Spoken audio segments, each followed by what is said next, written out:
la prevención de la retinopatía del prematuro. Nosotros vamos a tener el acto inaugural a las 11 de la mañana, así que por ahora saludarlos y empezar con lo que nosotros sabemos hacer en estos 20 años, que es hablar sobre las cosas que previenen la retinopatía del prematuro. Ustedes van a tener posibilidad de hacer preguntas a través del chat, así como están saludando, y ya me perdí Chaco, La Plata, el Hospital Ana Goitía, así que agradezco todos los saludos. Me acompañan muchos de los integrantes del grupo ROP, que pertenece al Programa Nacional de Prevención de Ceguera en la Infancia por Retinopatía del Prematuro, de la Dirección de Salud Perinatal y Niñez del Ministerio de Salud de la Nación. Así que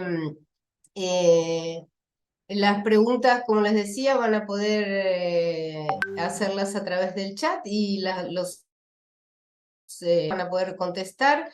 Si no, tenemos un espacio a la tarde que también es para preguntas del auditorio, que si no llegamos por el tiempo para cumplir con la agenda, los vamos a contestar en el espacio de la tarde.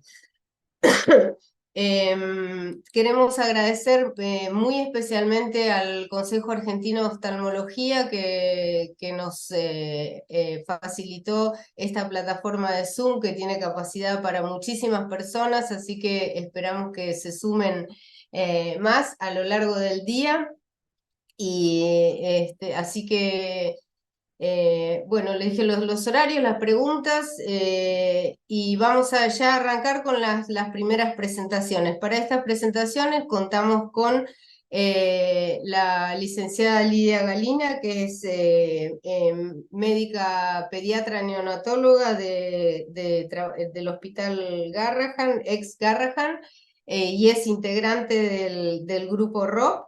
Y a la licenciada Guillermina Chatás, que es subdirectora de la carrera de especialización en enfermería neonatal de la Universidad Austral, editora responsable de la revista de enfermería neonatal Fundasamin, y es integrante de enfermería, del capítulo de enfermería de Nené, que es Fundación de Ayuda al Recién Nacido con Problemas Neurológicos. Va a comenzar Lidia con impacto de la anemia y su tratamiento en las distintas fases de la ROP, y luego sigue Guillermina con aspectos prácticos en la prevención de la anemia y los cuidados de enfermería. Así que las escuchamos. Lidia, vos vas en primer lugar, así que... Muchas gracias, Ana, muchas gracias. Un placer poder compartir hoy esta jornada de 20 años de trabajo conjunto, ¿no? Nosotros desde el grupo y ustedes cada uno en su lugar, previniendo, como dijo Anita, la retinopatía. Bueno, yo les voy a compartir pantalla. Muchos de ustedes recibieron una encuesta a la que contestaron con preguntas que iban referidas a los distintos aspectos de esto que decía Ana, de la prevención. A ver si ahí se amplía. Y uno de los aspectos importantes es justamente este que mencionaba Ana, de la prevención de la anemia y su tratamiento, que hoy sabemos que tiene un gran impacto en la retinopatía del prematuro. Antes de hablar de las cosas nuevas que sabemos y de las cosas que podemos hacer, muchas de ellas después las vamos a escuchar de la mano de Guillermina, voy a hacer un repaso rápido de lo que es la fisiopatología de la enfermedad, porque hay un concepto muy importante que tenemos que tener presente siempre, y es que aquellas cosas que hacemos en la fase 1 y son favorables, hacerlas en la fase 2 pueden ser contraproducentes y viceversa. Así que vamos a hacer un repaso rápido. Sabemos que la retina humana es bastante compleja, tiene casi 10 capas de células y por ello necesita, para funcionar adecuadamente, tener vascularización propia. En el feto, la retina es más simple en las primeras semanas y hasta la semana 16 se nutre y se oxigena por difusión desde la capa subyacente, la coroides.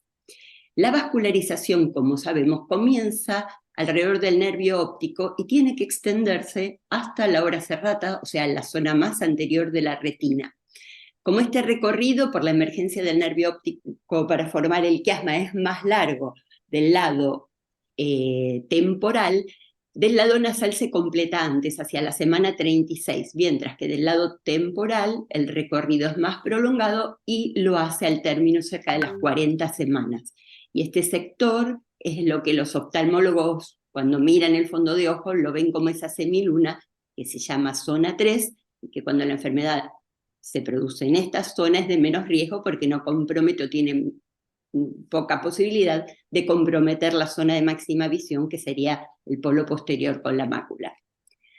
¿Qué es lo que pasa con la formación de los vasitos? Cuando el bebé está en útero, lo que desencadena el inicio de la formación de los vasos es la hipoxia relativa en la que se está formando el bebé. Desde la coroide ya no le llega tanto oxígeno y entonces la retina empieza a segregar factores angiogénicos que son sensibles al oxígeno, por eso aparecen frente a la hipoxia, y que son los que van a dar lugar a la formación de esa extensa red de capilares. Entre ellos los más conocidos son el factor de crecimiento endotelio vascular y la eritropoyetina. Estos dos factores para actuar necesitan de la presencia del factor de crecimiento insulino símil, y este en el feto lo provee la mamá a través de la placenta, porque hasta las 32, 34 semanas, como vamos a ver, el feto no tiene la capacidad de producirlo en cantidades adecuadas. ¿Qué pasa en el momento de nacimiento? Sabemos que al nacer, al inicio de la respiración, inmediatamente se produce un aumento de oxígeno, vuelve a llegar más oxígeno desde la coroides y lo que siente la retina es que ya no necesita formar los vasos. Este aumento del oxígeno va a deprimir la producción de factores locales y además el obstetra corta el cordón y el bebé deja de recibir factor insulino símil. Todo esto lleva a que no solo dejen de crecer los vasitos, que se frene, sino que se obliteren y que desaparezcan o vayan a la apoptosis los vasos que ya se habían formado. Esto constituye lo que se llama fase vasoobliterativa o fase 1. Cuando la retina sigue madurando, va a volver a sentir que le faltan los propios vasos, vuelve a sentirse hipóxica. Y esto lleva a que nuevamente se produzcan los factores que dijimos que eran sensibles al oxígeno, y además el bebé ya empieza a producir cantidades suficientes de factor insulino símil. Con todo esto se va a producir de nuevo un comienzo de producción de vasos, pero en este caso va a ser más aberrantes, más gruesos, más tortuosos, más profundo, cuanto más profundo haya sido el freno vascular de la fase 1. La característica de la ROP es que evoluciona en paralelo a la madurez del bebé, ¿sí? Entonces, la fase 1, y acá es importante que seamos certeros cuando calculamos la edad gestacional de nuestro paciente, la fase 1 se extiende desde el límite de la viabilidad, que para muchos servicios es las 22 semanas, hasta las 31-32 semanas. Esta fase, como dijimos, está determinada por la hiperoxia, por la desaparición de los factores angiogénicos que llevan al freno vascular y a la apoptosis de los vasitos que ya se habían formado. A partir de la semana 32, cuando el bebé ya produce suficiente factor insulino símil, cuando la retina vuelve a sentir que al madurar le faltan sus vasos propios, empieza a segregar nuevamente factor de crecimiento endotelio vascular y EPO. Entonces, ante la hipoxia, la neovascularización se retoma, pero esta puede ser en forma aberrante, como dijimos, dependiendo de la gravedad que haya tenido la fase 1 también.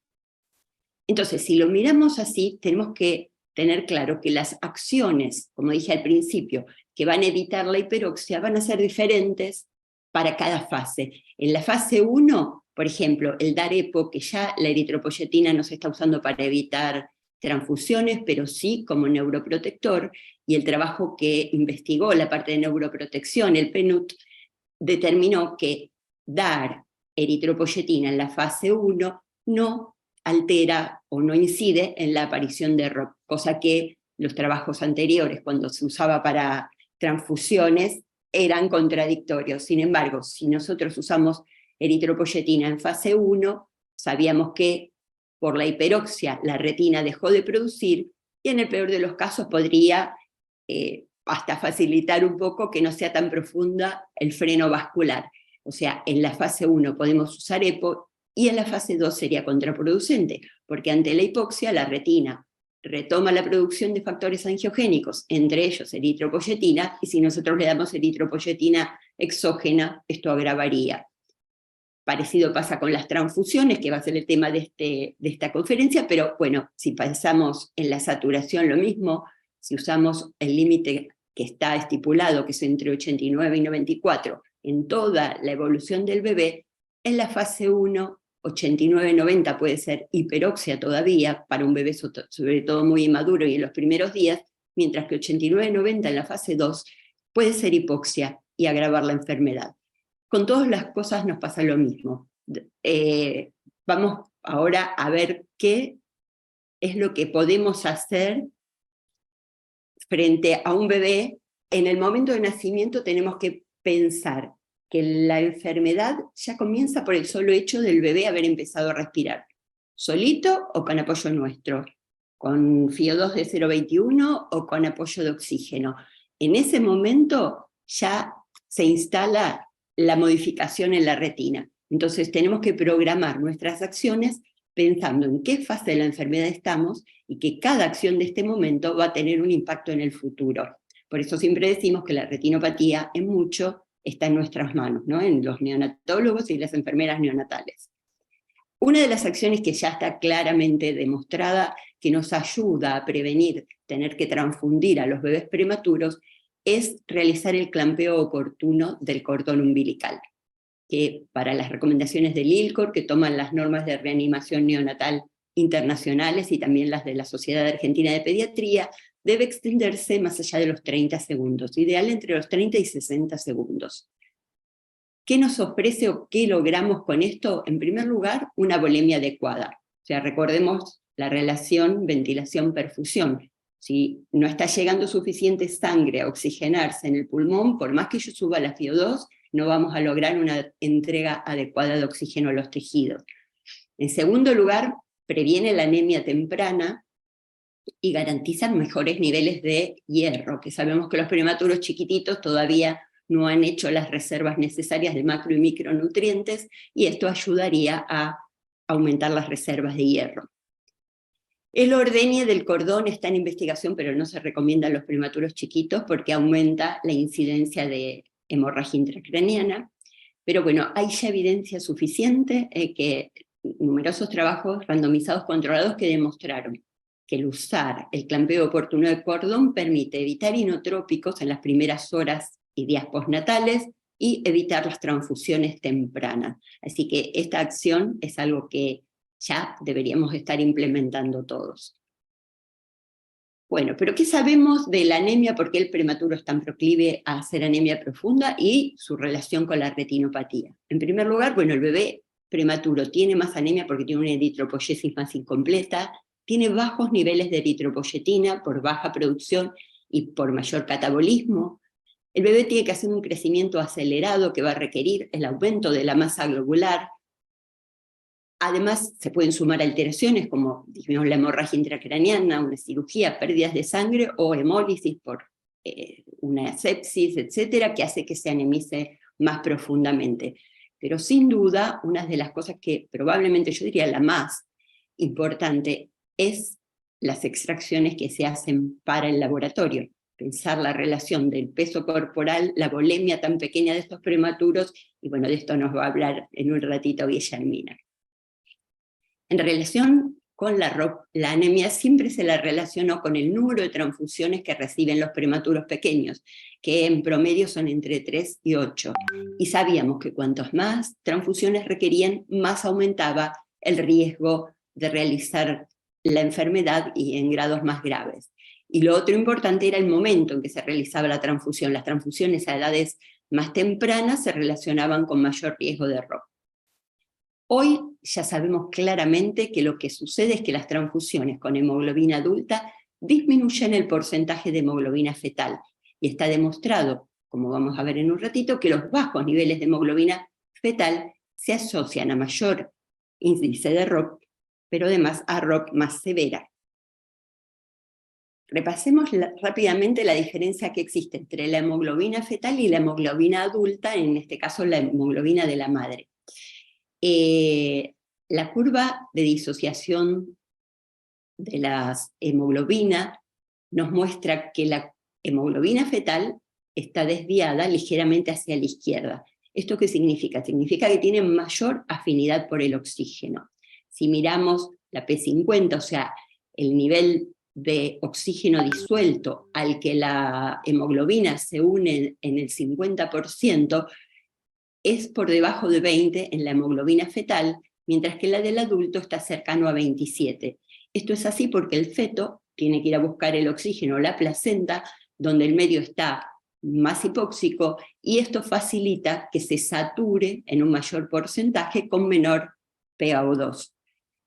Por el otro lado, cuando nosotros transfundimos a un bebé con hemoglobina adulta que tiene menor afinidad por el oxígeno, lo que hace es liberar más fácil el oxígeno a los tejidos, y esto hace que se acelere o que aumente la entrega, en este caso en la retina. Por eso la hemoglobina adulta cambia en este sentido, que aumenta la oxigenación en forma bastante rápida.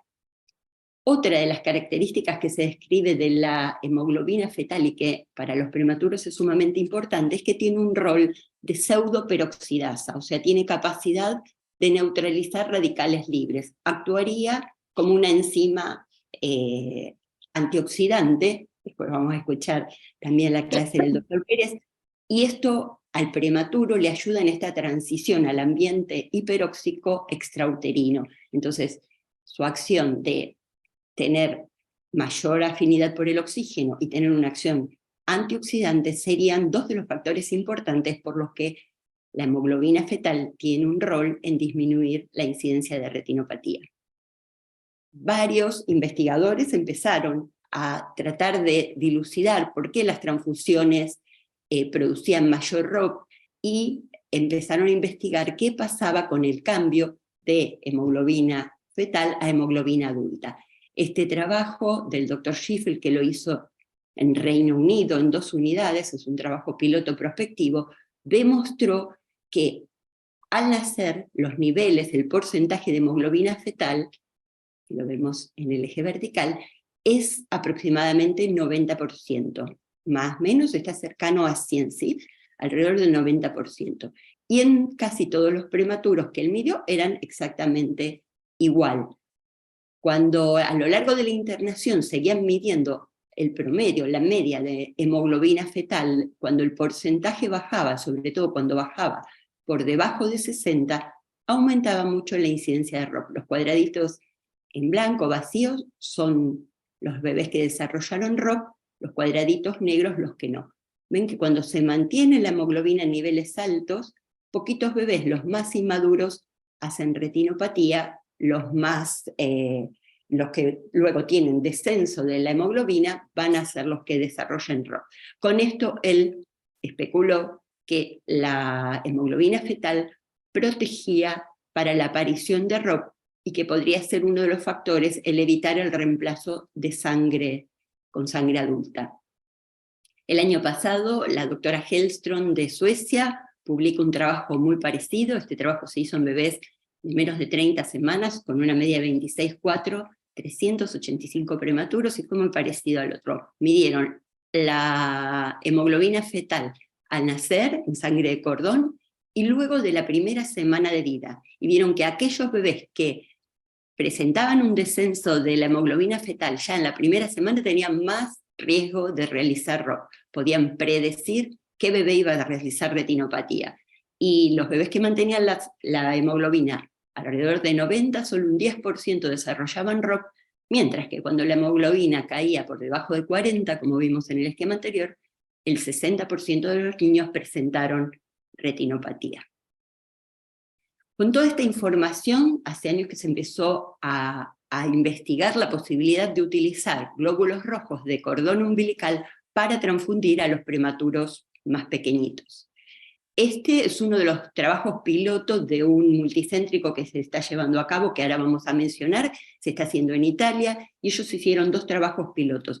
Uno para comprobar si la transfusión con glóbulos rojos de cordón era efectiva, corregía el hematocrito adecuadamente y si no presentaba complicaciones. Y estas dos cosas se pudieron comprobar en forma positiva, o sea, corrige adecuadamente el hematocrito y no produjo complicaciones.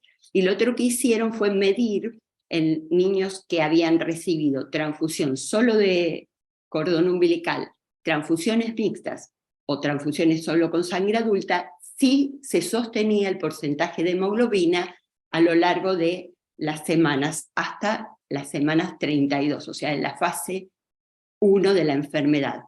Y vieron que los bebés que recibían solo sangre de cordón sostenían el nivel de hemoglobina alto, mientras que los que recibían sangre adulta bajaba en forma abrupta, e intermedio los que habían recibido transfusiones de ambas. Con toda esta información después iniciaron el trabajo que ahora vamos a charlar en un ratito. Otros autores proponen hacer las transfusiones autólogas, o sea, guardar la sangre del propio prematuro. Y este trabajo lo que midió es que ahora con esto que hacemos el clampeo demorado de cordón, si era posible igual colectar suficiente muestra de la sangre del propio prematuro. En realidad vieron que si el clampeo se hacía entre los 30 y 60, solo un 20% lograban obtener una muestra suficiente como para guardar y hacer transfusiones, mientras que si se hacía a los 30 segundos el clampeo, hasta un 70% de los bebés pudieron obtener muestras. De todos modos, las investigaciones que se están haciendo cuando uno fracciona, leucorreduce, irradia y guarda sangre de cordón, la vida media es un poquito más corta que con la sangre adulta, porque a partir de los 15 días ya comienza a aumentar el potasio, bajar el pH y ya no se podría utilizar. Así que tiene cierta limitación, pero es una de las posibilidades. Bueno, el estudio del que les hablé, que es el que vamos a comentar para ir terminando, es el estudio BORN, que se está realizando en Italia, con la intención de investigar si el usar glóbulos rojos de sangre de cordón permite reducir la severidad de la retinopatía. Como dijimos, es un estudio multicéntrico, este es el mapita de en rojito están los bancos de sangre, que es la red nacional pública de bancos y trabajan todos con el mismo sistema, y las azules son las unidades que están participando del estudio. Como dijimos, es multicéntrico, es doble ciego, randomizado. La randomización se hace en el banco de sangre para que los neonatólogos y el personal que atienda al bebé no sabe qué está recibiendo. De hecho, han normatizado para que la presentación de ambas producciones sea paralela, sea igual, en las mismas bolsitas, y etc. Bueno, como dijimos, el objetivo principal es determinar si las transfusiones con glóbulos rojos de cordón umbilical reducen la incidencia de ROP severa, ¿sí? Ellos buscan de grado 3 a mayor, y esto es hasta la alta o hasta las 40 semanas. O sea, el tamaño muestral calculado fue de 146 bebés, van a ser 73 para cada rama, y son bebitos de las 24 semanas a 27,6. El cálculo se hizo por incidencia de ROP en cada rango, ¿no? A las 24 semanas, 24, 25, y así. Van a hacer un corte para ver si necesitan recalcular el tamaño muestral. La randomización se hace electrónicamente 1 a 1, en la rama A los niños van a recibir glóbulos de sangre adulta, y en la rama B glóbulos de cordón umbilical. Si en algún caso no hubiese compatibilidad, porque este es un tema importante, que no siempre consiguen tener sangre compatible en grupo y factor. De hecho, para los chiquitos RH positivos en el estudio piloto el 85% consiguió las unidades de sangre de cordón, pero ninguno en los RH negativos, por ejemplo. Así que este es un factor. Ellos dicen, si no consiguen, se le administra sangre de adulto, y bueno, después en el estudio se discrimina. Esto se va a hacer hasta la semana 31,6, o sea, en fase 1 se utiliza la sangre de cordón. El control oftalmológico lo hace el oftalmólogo entrenado con OBI, pero además documentan con fotos seriadas de REDCAM para ver la evolución de la retinopatía. Y como objetivos secundarios tienen varios, los más importantes yo puse la incidencia de ROP que requiere tratamiento, pero también van a ver DBP, y desde el laboratorio van a tratar de determinar el nivel de hemoglobina fetal que predice la aparición de ROP severa y también de displasia broncopulmonar. Y por último, el intervalo, si el intervalo entre transfusiones se acorta o difiere del que se haría con sangre adulta, y el hematocrito alcanzado después de la transfusión, si es similar o correcto de sangre adulta. Bueno, con toda esta información, este trabajo va a estar reclutando, se estima, a finales de diciembre de este año, así que es esperable que para el año próximo ya tengamos los resultados de este trabajo, que claramente toda la va por acá en la posibilidad de un desafío para nosotros y poder empezar a pensar sobre todos los campos que realmente en un futuro no tan lejano poder utilizar también esta técnica. Y bueno, para cerrar, repasar un poquito lo que tiene que ver con anemia del prematuro y su tratamiento y las fases de la retinopatía. Acordarnos que en la fase 1, que va desde el límite de viabilidad a las 31-32 semanas, tenemos que evitar la hiperoxia. El clampeo oportuno es sin duda una conducta que ya está establecida. Hicimos eritropoyetina para se puede usar en fase 1, pero no en fase 2. Lo ideal para las transfusiones va a ser que en fase 1 podamos usar sangre de cordón umbilical.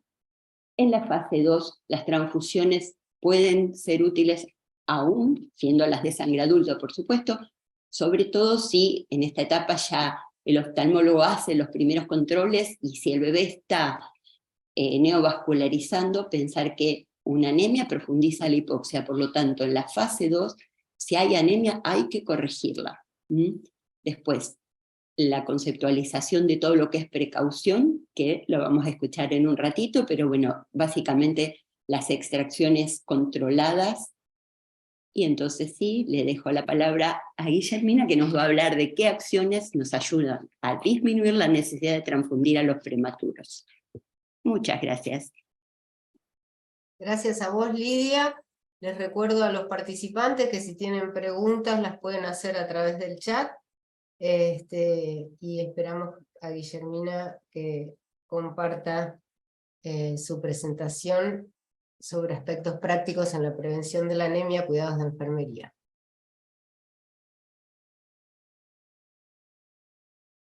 Guillermina. No podía reactivar el audio, Ana, perdón. Bueno, buenos días a todos. Un placer compartir la jornada con ustedes y mis felicitaciones para un grupo tan importante como es el grupo ROP, que a pesar de todo lo que nos ha pasado como país en estos últimos 20 años, ha permanecido, a pesar que han pasado distintos gobiernos, distintos estamentos, distintas gestiones. Así que bueno, brindo por lo menos 20 más, para que puedan seguir trabajando, y además creo que han puesto en el tapete un tema que cuando yo empecé a hacer neonatología o enfermería neonatal, la verdad que no teníamos en cuenta, así que nos han convertido a mirar los saturómetros, a controlar los límites de alarma y a saber que la retinopatía es una enfermedad en lo cual enfermeros y médicos tenemos muchísima responsabilidad en prevenirla. Y entonces vamos a conversar un poquito ahora el tema de la mañana de hoy, que es la anemia. La anemia en el recién nacido se presenta en forma frecuente en los recién nacidos de término y en los recién nacidos de pretérmino.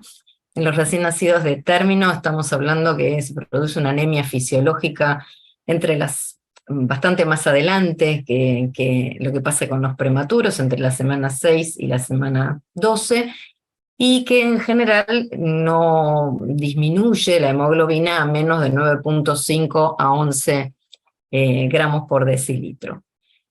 Nosotros no vamos a hablar de esa anemia, nosotros vamos a hablar de la anemia del prematuro, que es una anemia que se presenta entre la semana 4 y la semana 6, a veces antes, que correlaciona mucho con el periodo crítico que atraviesa un recién nacido prematuro, sobre todo un recién nacido prematuro extremo, y cuando hablamos de anemia del prematuro hablamos de valores bastante más bajos, algunos dicen entre 7 y 8 gramos por decilitro, y a este tipo de anemia nos estamos refiriendo.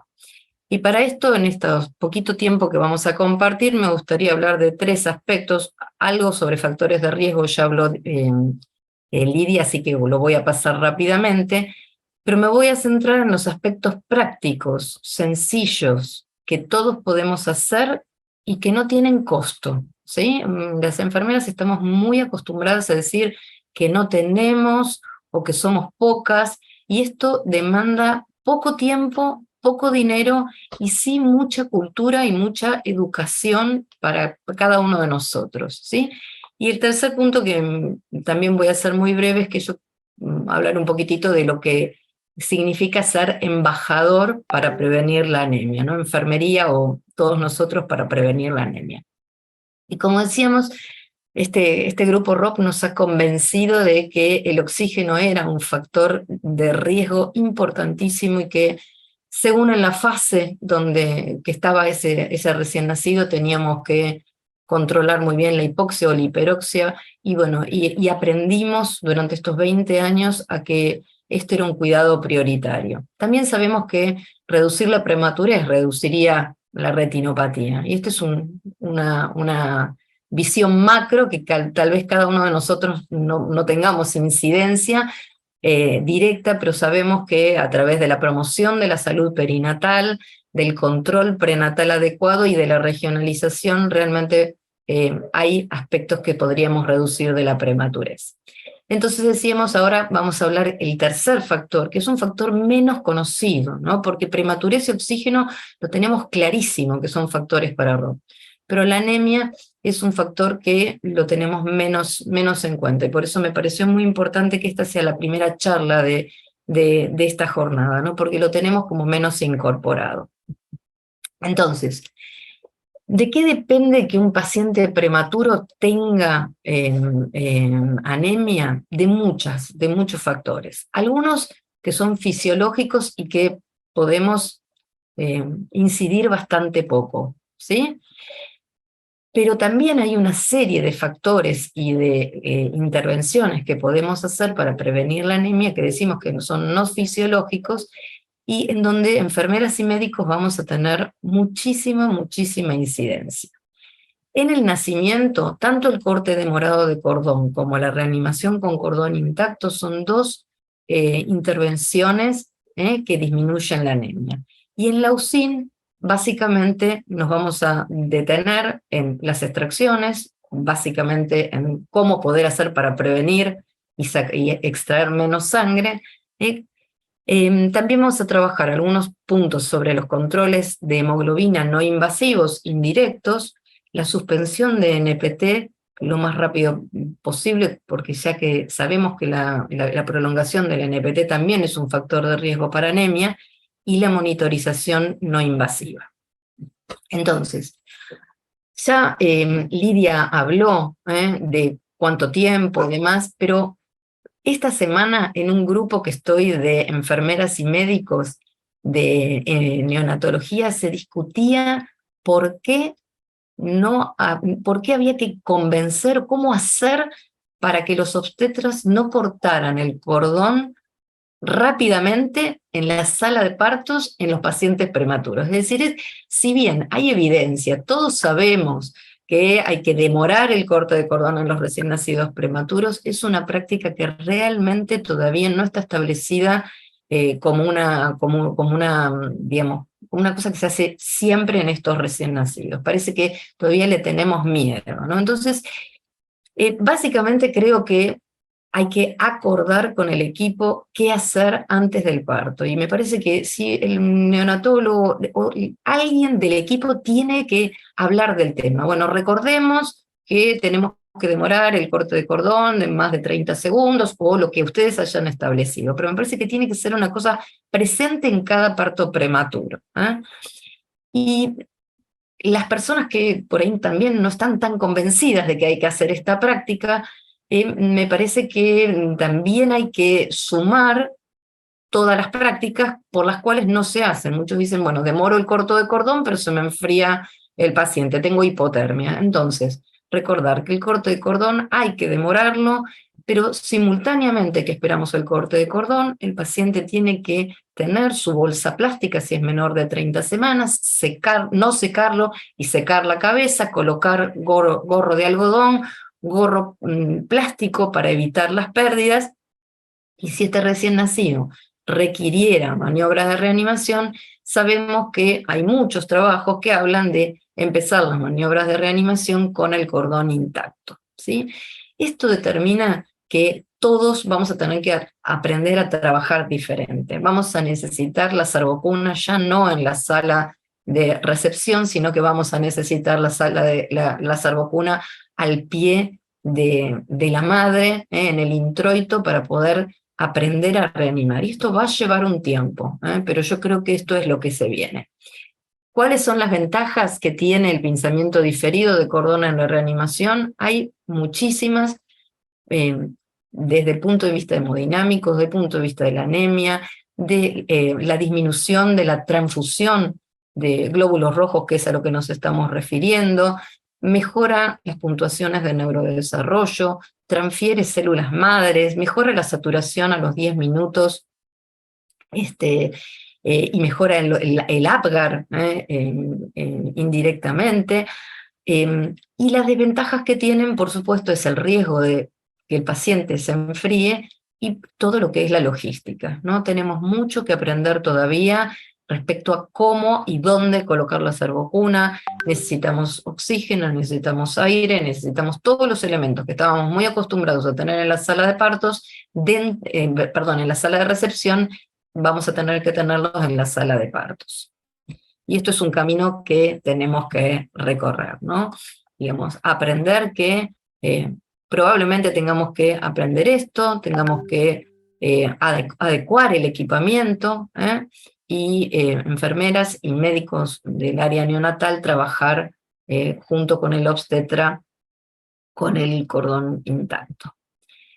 Este es un trabajo que me pareció interesante traerles, es un trabajo que no es tan nuevo, pero básicamente lo que hicieron estos autores fue medir cuánto era el volumen de sangre que se sacaba por semana durante las primeras semanas de vida después que nacía un recién nacido prematuro.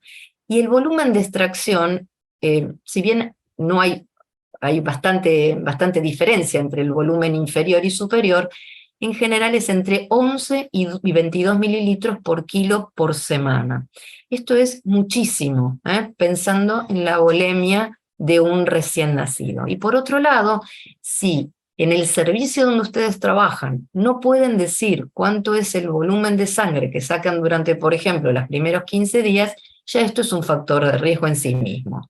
Es decir, necesitamos saber cuánta sangre se le saca a cada paciente para poder saber en qué situación estamos. Y entonces, algunos aspectos prácticos. Lo primero es que la solicitud de laboratorio tiene que ser juiciosa, ¿sí? A veces vemos que se repiten las extracciones de un mismo valor, de un mismo análisis en varios días, y a veces no es necesario. Y para esto yo creo que es fundamental el seguimiento de una enfermera de cabecera. Una enfermera que siga a los pacientes muy chiquititos, que esté durante 15 días atendiendo al mismo paciente, que sepa que ayer el laboratorio que salió el control de prematuro, y que si alguien se olvidó y hoy lo pide nuevamente, no se saque nuevamente.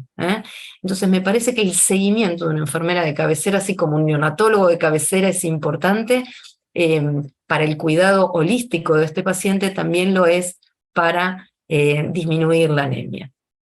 Por otro lado, creo en el trabajo en equipo de neonatólogos, de enfermeros, de anestesistas, de cirujanos, de gente que trabaja en el laboratorio, de bioquímicos y de técnicos.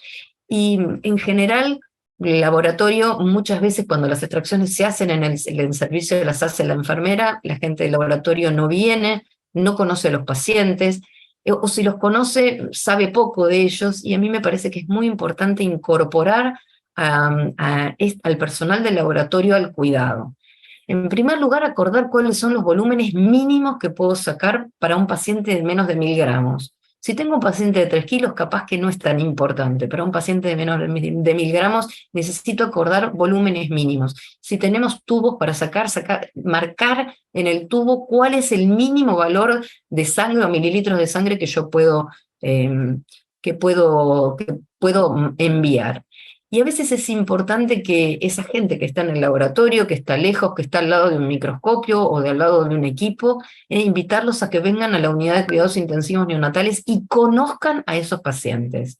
No es lo mismo que yo les hable de Gutiérrez, a que les cuente que Gutiérrez o Juan tiene 750 gramos, y que vengan y que miren el tamaño que tiene la mano, el tamaño que tiene el pie, el tamaño de la volemia, contarles cuál es la volemia de un paciente de 700 gramos.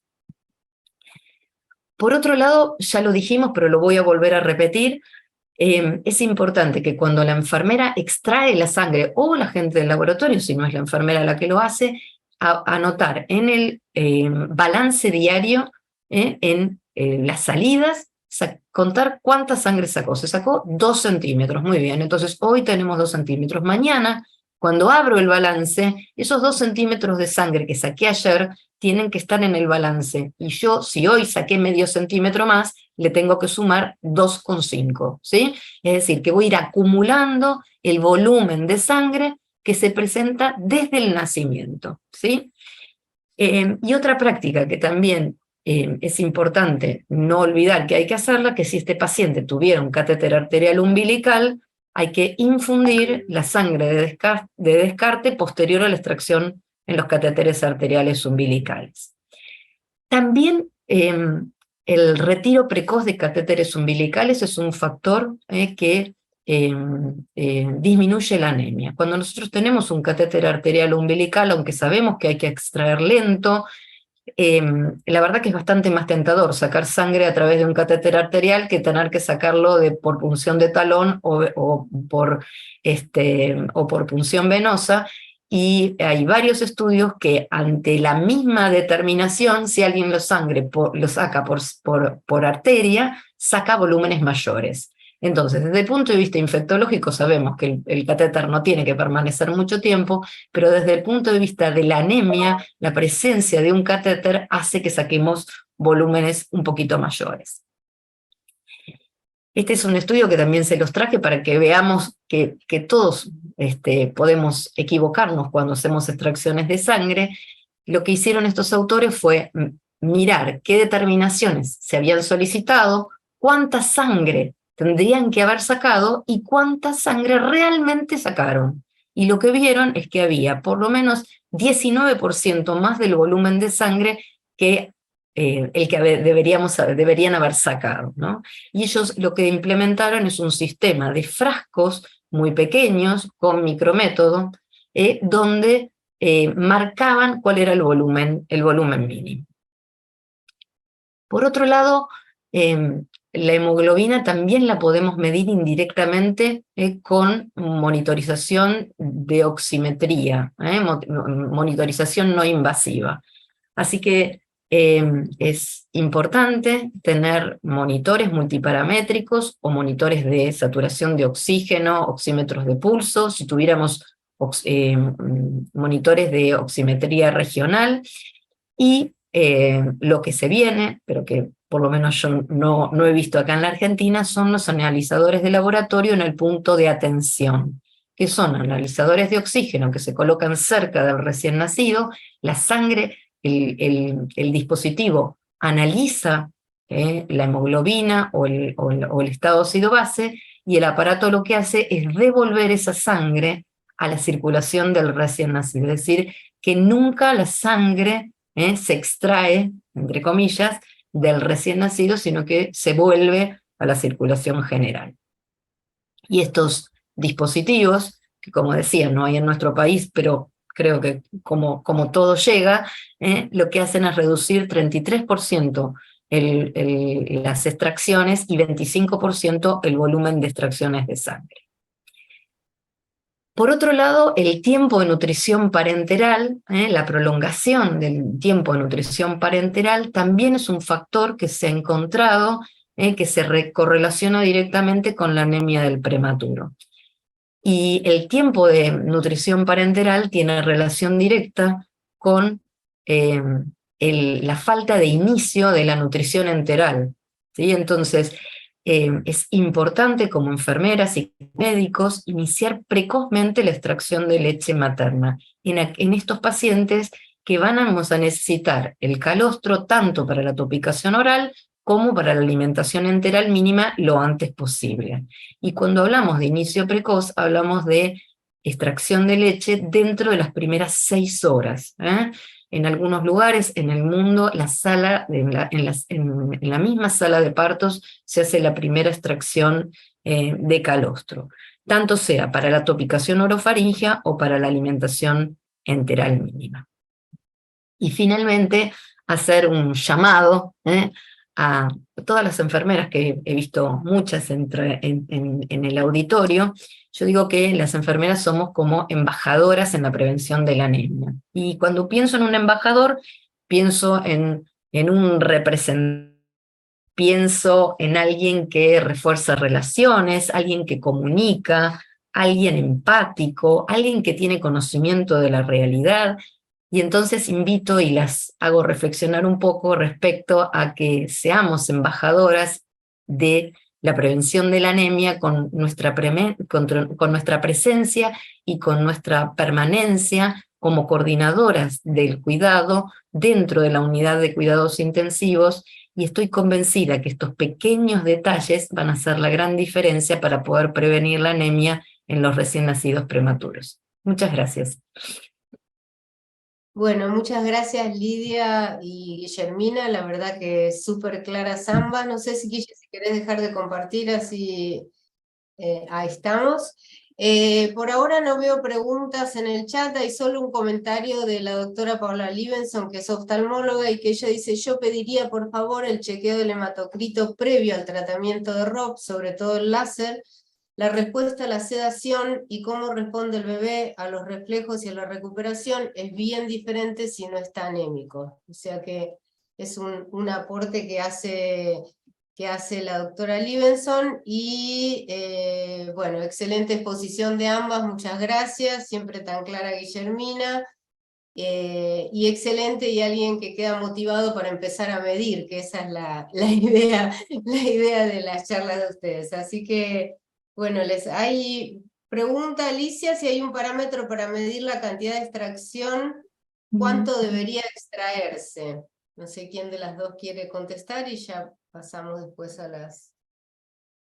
En realidad esto es un parámetro que depende de la solicitud que haya hecho el neonatólogo, pero de todas maneras me parece que, como yo les decía, esto requiere trabajo previo, es trabajar con el laboratorio y decirle, bueno, a ver, para un estadocido base y un medio interno, ¿cuánto de sangre mínimo necesitas? Y puedo, dependiendo del equipamiento que tengo, y bueno, necesito tanto.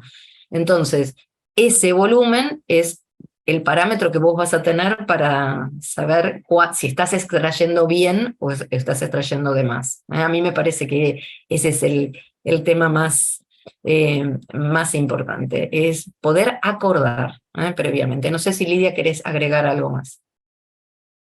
No, coincido plenamente, hermosa. O sea, uno lo que tiene que hacer es pensar para qué hace el pedido, ¿no? O sea, cuando estamos solicitando, tener claro de ese resultado qué va a hacer que nosotros podamos cambiar algo en favor del paciente.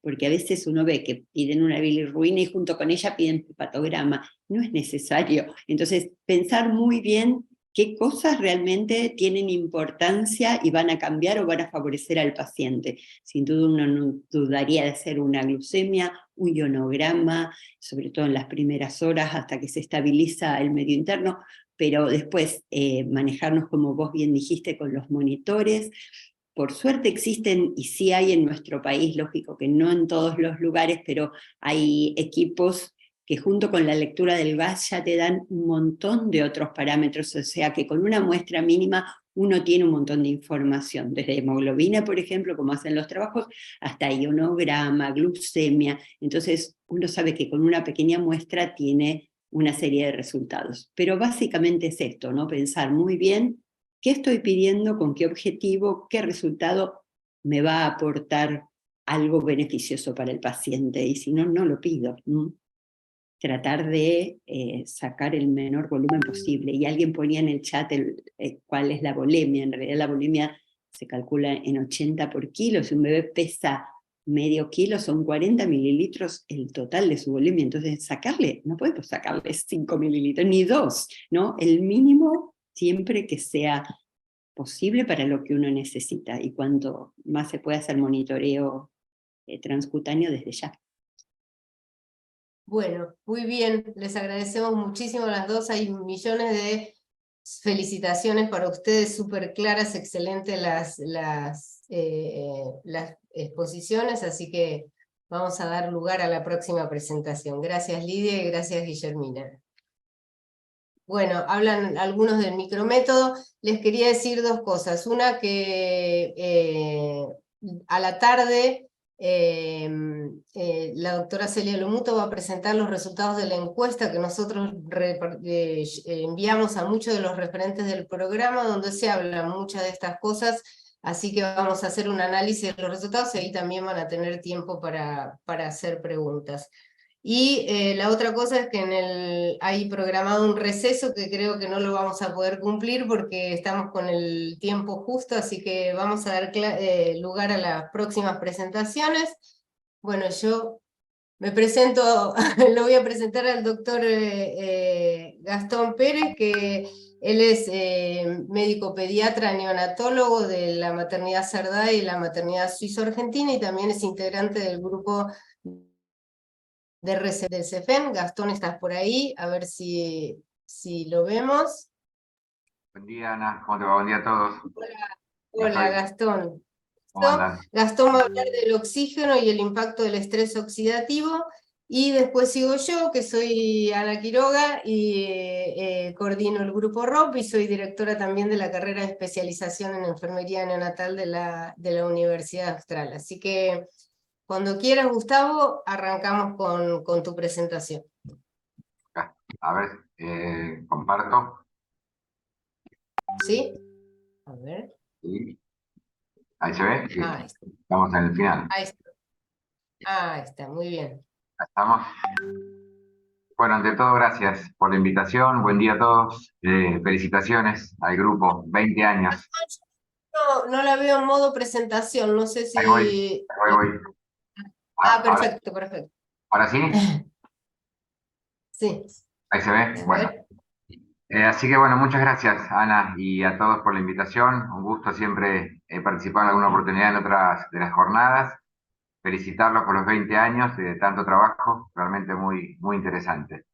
Y en estos 20 minutos vamos a hacer un repaso de este tema que realmente me gusta mucho y hace tiempo que lo vengo leyendo, que es el oxígeno y el impacto del estrés oxidativo. Seguramente lo que digamos no haya nada nuevo, pero Doctor, que es lo interrumpa. importante poder repasarlo junto con ustedes. Perdón, doctor, disculpe que lo interrumpa. No estamos en modo presentación. Si puede volver a compartir la pantalla, por favor. Ok. Por ahí deja de compartir y volvés a Sí. compartir. Bueno. Ahí se la saqué yo. Vuelvo a compartir. Ponga la opción que dice pantalla, por favor, la primera de todas. Ok.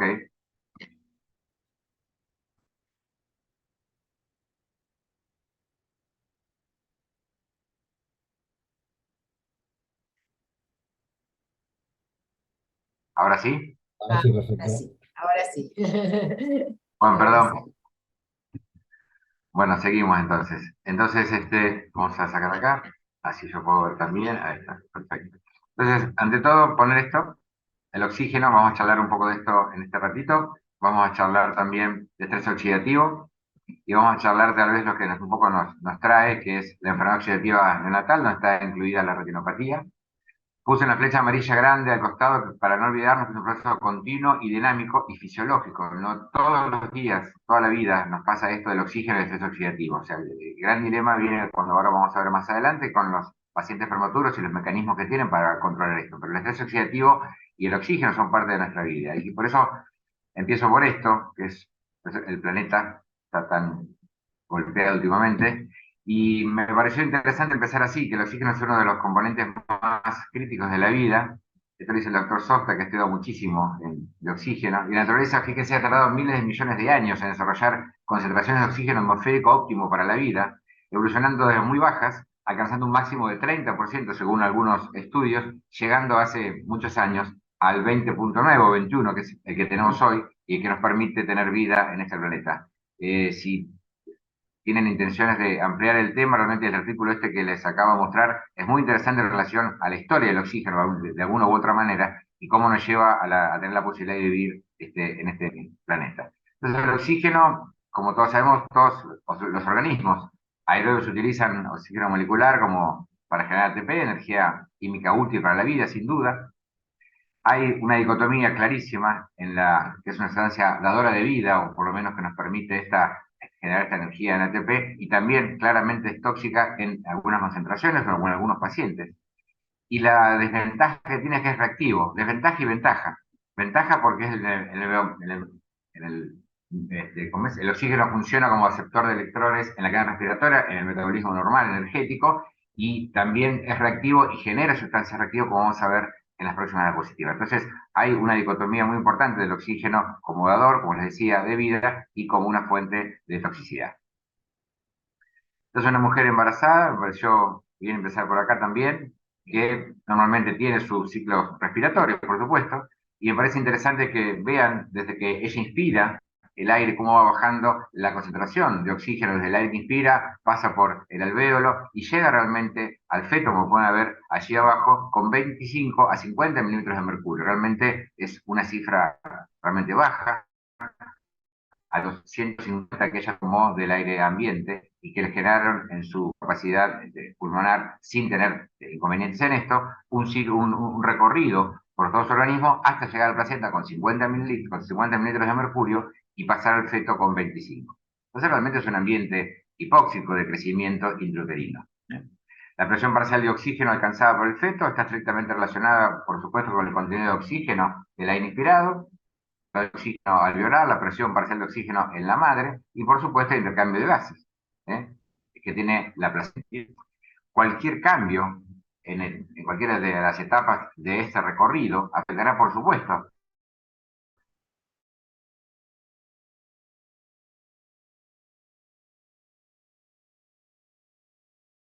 generar de exceso en radicales libres. Hay trabajos relacionados con esto, en ese oxígeno que se coloca a la madre como parte de la inducción anestésica y demás, que muchas veces hemos visto en salas de parto, cesáreas, y condiciona, como les decía, alteración puntual de la cantidad de oxígeno que recibe el recién nacido, más allá que tiene la posibilidad todavía de tener a la placenta como base.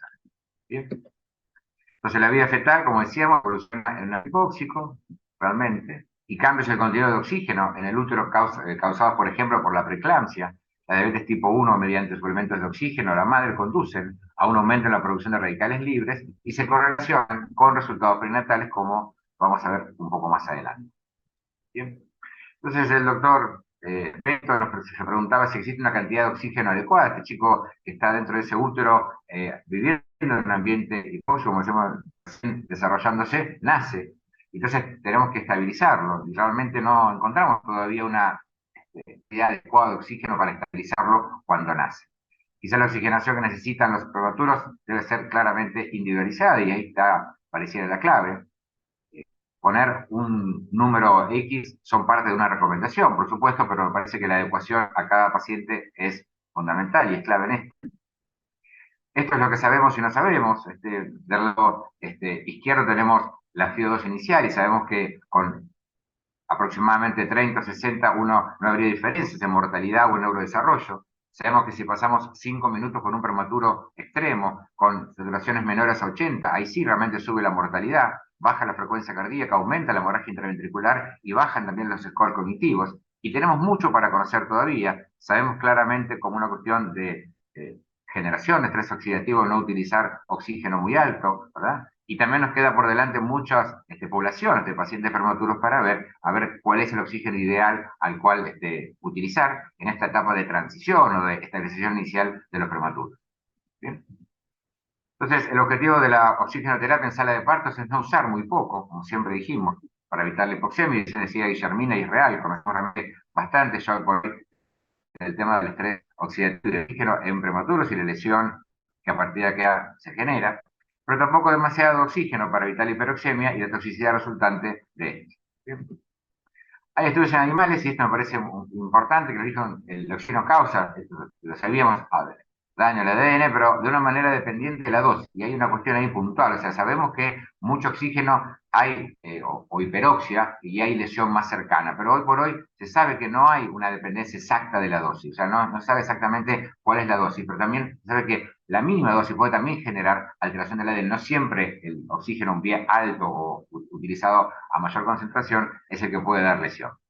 Y por supuesto la reanimación hiperoxémica produce una peor lesión cerebral, y hay datos puntuales en pacientes con asfixia perinatal ya de término que esta reanimación hiperóxica en episodios de hipoxemia también genera mucha lesión cerebral.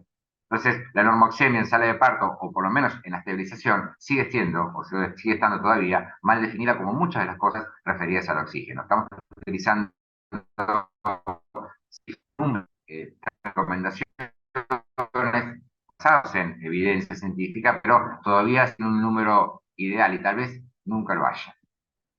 Entonces, las especies reactivas de oxígeno, para ir un poco al tema también que nos trae, me parecía importante hacer una introducción con respecto a después pasar a esto. Bajo condiciones lógicas, esto es lo más importante, un pequeño porcentaje del oxígeno total metabolizado durante el metabolismo aeróbico es incompletamente reducido, conduciendo a la formación normal, fisiológica, diaria, de todo momento, de estas especies reactivas de oxígeno.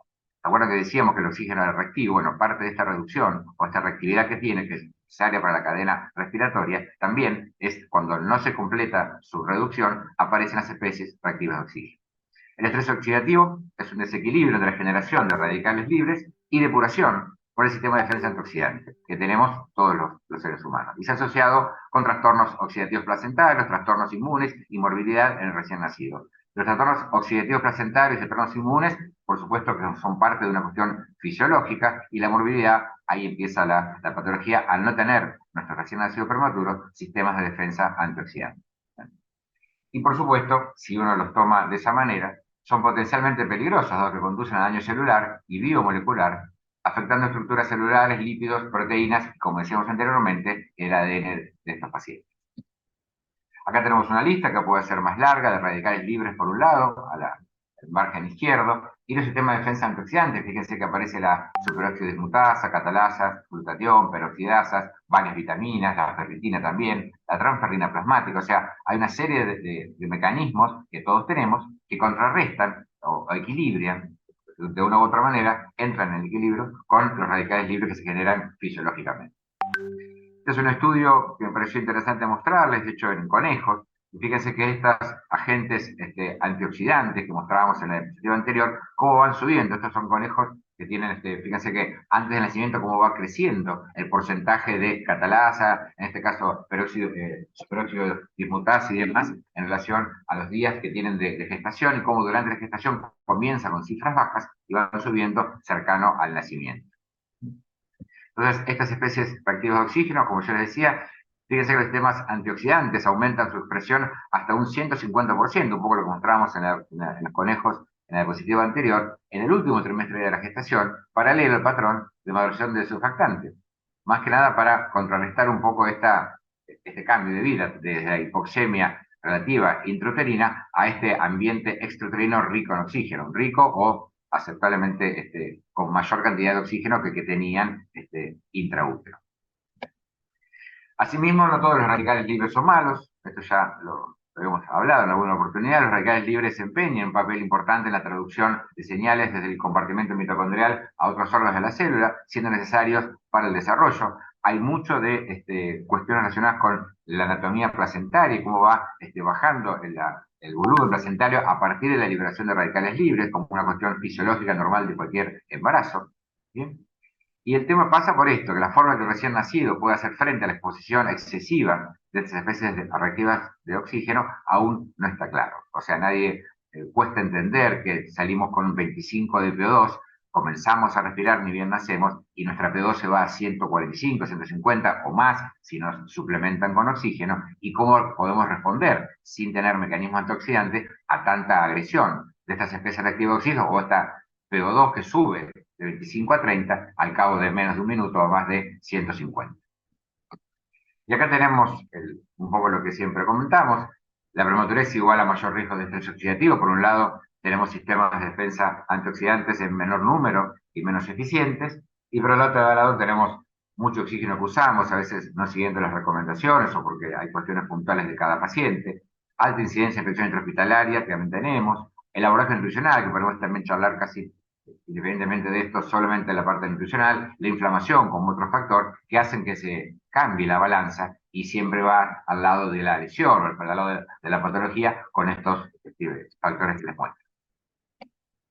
Entonces, para dar un poco de conocer cuántos son los recién nacidos prematuros que nacen en Argentina y darle un poco de impacto a lo que estamos charlando, 529.794 pacientes nacieron en Argentina en el último registro, 1.1 son menores de 1.500 y 6.7% van entre 1.500 y 2.500.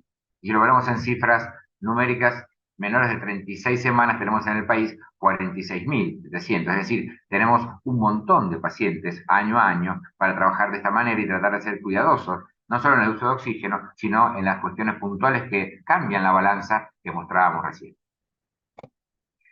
Entonces, esto convierte a nuestros pacientes prematuros en una población con un desequilibrio marcado entre agentes oxidantes y antioxidantes que lo hacen vulnerable a esto. Y esta denominación ha sido ya tiene varios años, pero me parece que reúne a un montón de enfermedades que todos conocemos y son un poco la morbilidad alejada de estos prematuros más chicos que hoy tenemos internados en las terapias intensivas. Ese es el trabajo original o el inicial de Sokstad, que es un neonatólogo noruego, y él hablaba claramente ya en 2005, fíjense, de la presencia de radicales libres, el estrés oxidativo y la inflamación como factores, y claramente aparecían abajo esta enfermedad oxidativa neonatal con displasia broncopulmonar, retinopatía del prematuro, el ductus, la NEC, o la enterocolitis y la leucomalacia periventricular. Esto me parece que había ya, desde esa época, ya van 18 años de este artículo, y realmente todo el camino ha ido cambiando realmente y se ha conocido mucho más de todo esto. Esta es una publicación de 2016, más cercana a la actualidad, y fíjense que la distribución es similar, pero se suman algunas cosas más, como por ejemplo anomalías congénitas y retardo de crecimiento. Y se sabe también que son parte de una cuestión puntual desde la enfermedad oxidativa neonatal. Entonces va ampliándose el número de patologías que eran más cortas al principio a partir de conocer más sobre el estrés oxidativo.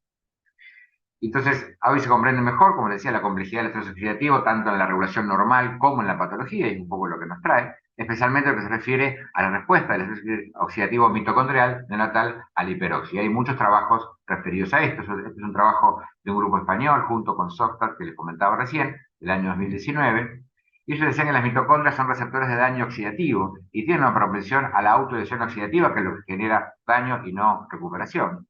Y hoy se sabe también que la restricción de crecimiento intrauterino, como la macrosomía, se asocian también con disfunción mitocondrial y estrés oxidativo. Es decir, seguimos sumando patologías a esta entidad global como enfermedad oxidativa neonatal.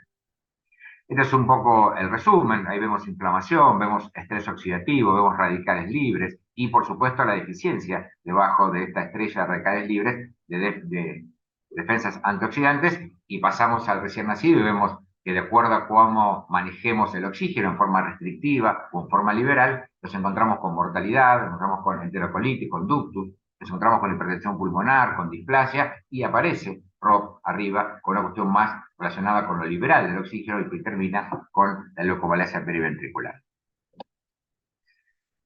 Un trabajo también del año pasado donde mostraba un poco lo que estamos charlando, o sea, hay en el desarrollo, en el la conformación de la ROP aparece el oxígeno suplementario que está puesto acá a mi derecha, aparece también la hipoxia, por supuesto aparecen este punto que carecen de enzimas antioxidantes y aparece el daño por estrés oxidativo. Entonces me parece que hay toda una relación clara entre el oxígeno y el estrés oxidativo y el daño que genera en estos pacientes prematuros sin mecanismos de defensa para generar la retinopatía como una de las variables. Y hay claramente un aumento del nivel de ERO o de especie reactiva de oxígeno que jugaría un papel importante en la patogénesis de la retinopatía. Este es un trabajo que me gustó mostrarles porque el objetivo era evaluar la oxidación, el estrés oxidativo, el equilibrio antioxidante en sangre, en la patogénesis y predicción de ROP. Sacaban poca sangre para que no me rete ahora Guillermina que sacaba mucho. Se juntaron 154 recién nacidos de menos de 1.500 gramos, se recolectaron muestras de sangre en el primer día de nacimiento para evaluar el equilibrio de prooxidantes y antioxidantes. Y los recién nacidos fueron examinados para detectar ROP y se vieron en grupos con o sin ROP. Y fíjense que este valor prooxidante medio en recién nacidos con y sin ROP fue claramente significativo, es decir, el aumento de estos prooxidantes en eso, desde el primer día de nacimiento ya marcó una chance, una posibilidad de que aumentara la gravedad de la retinopatía en el grupo que tenía retinopatía dentro de esos 154 recién nacidos chiquititos. Otro dato que también me gusta traerles es esto, que nos pasa frecuentemente en la neonatología, dentro de la terapia intensiva, que hay eventos de hipoxemia intermitente, que son comunes en pacientes muy prematuros y se asocian con morbilidad, incluyendo, por supuesto, retinopatía, displasia, retrasos cognitivos sobre el lenguaje y deterioro motor también. Hay también bastante temas actualizados referidos a estos episodios intermitentes. Hay ciertas clasificaciones también de cuánto tienen que durar cada episodio para ser realmente considerado importante o no. Lo cierto es que datos más recientes, modelos animales, han sugerido que estos patrones específicos de episodios de hipoxemia pueden aumentar el riesgo de morbilidad, y esto es más que nada la sucesión de episodios, y habría aparentemente una cuestión puntual. No se sabe exactamente cómo es que genera lesión, pero el estrés oxidativo sería parte de esa cascada patológica o iniciando la cascada patológica para generar después la morbilidad a partir de estos episodios de hipoxemia intermitente. Entonces, a partir de esto, sabemos, y lo dice la Academia Americana de Pediatría, ya lo decía hace unos años, el establecimiento de rango de saturación de oxígeno en prematuros con extremado o bajo peso tiene consideraciones clínicas y prácticas, y el rango ideal siempre es difícil de alcanzar, por eso aparecen estos episodios de sube y baja de la saturación de oxígeno. El real de saturación para prematuros con extremado bajo peso es probablemente específico del paciente y dinámico, un poco decíamos eso, lo mismo para administrarlo, es individualizado y depende de muchos factores que incluyen la edad gestacional, la edad cronológica y la enfermedad subyacente que tenga en ese momento de su evolución. ¿Bien? El rango fisiológico es un balance entre hipoxemia e hiperoxemia, como recién comentábamos, y recientes estudios sugieren que un rango de saturación entre 90 y 95 puede ser más seguro que 85-90, al menos para algunos chicos, y sin embargo el rango ideal sigue siendo hoy por hoy desconocido, no tenemos una cifra puntual. Tenemos este rango, que es el que seguimos manejando, que son las recomendaciones actuales, que va de 89 a 94 para saturación, con una alarma en 88 y una máxima en 95, como ya conocemos. Y para terminar, me parece que siempre es importante tener esta cuestión del equilibrio. Ya lo mostré anteriormente y lo muestro nuevamente ahora. En caso que haya poco oxígeno, poca disponibilidad, aparece la hipoxia cerebral, la hipoxia tisular, la hipertensión pulmonar y el ductus, y sabemos hoy que mayor riesgo de mortalidad, como veíamos en estos pacientes chiquititos prematuros que tienen más de 5 minutos de saturación por debajo de 80. Y el demasiado o el mucho da daño pulmonar, daño ocular, daño también cerebral, y yo podría poner primero el daño oxidativo como representante de todas estas morbilidades en estos pacientes. Por supuesto, fíjense, sostenido abajo con una inestabilidad respiratoria y muchas fluctuaciones o estos episodios de hipoxemia intermitente que hacen aún más complejo este balanceo. Como conclusiones, el equilibrio oxidativo es una condición fisiológica, me parece que nos pasa todos los días y vuelvo a decir lo mismo. El desequilibrio, en especial en pacientes prematuros, lleva a esta enfermedad oxidativa neonatal. Tenemos que ser claros y saber que no contamos con un valor único de referencia, pero sí tenemos que ser lo más, trabajar mucho en esto de no poder, de no encontrar tantas fluctuaciones en nuestros pacientes. saber con qué administramos oxígeno, utilizar blenders con los pacientes, saber cuánta concentración realmente estamos utilizando, me parece que es un dato importante. Recuerden que el ser humano no envejece, sino que se oxida, o sea, la oxidación es parte del proceso de envejecimiento, está demostrado hace muchos años, así que tratemos de no oxigenarnos de más para poder vivir mucho tiempo.